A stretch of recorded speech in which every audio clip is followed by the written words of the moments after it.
I'm a world-class tracking expert. This time, the criminal I'm hunting goes by the code name Wolf King. 20 years ago, he adopted several children from an orphanage.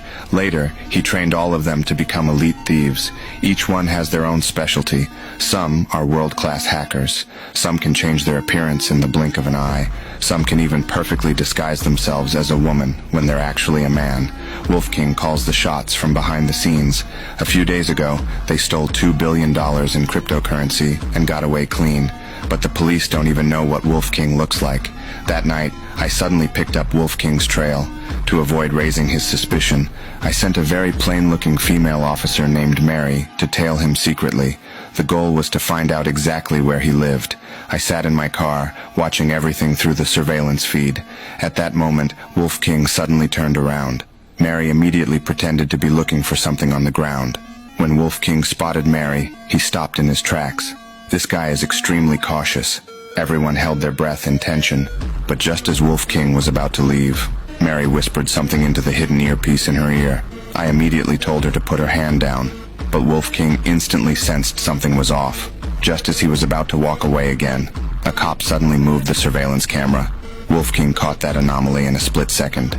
I panicked completely. Luckily, he wasn't entirely sure the police were tailing him at that point, so Mary kept following him from a distance. Eventually, she followed Wolf King to a rundown building. She put on a pair of headphones to cover the hidden earpiece in her ear. Then she casually walked up next to Wolf King, acting completely calm. At that moment, I suddenly realized something was wrong, so I immediately pulled up the surveillance footage from earlier. I noticed he had turned around and taken a good look at Mary before leaving. At that instant, the sharp-minded Wolf King recalled seeing Mary at the market earlier.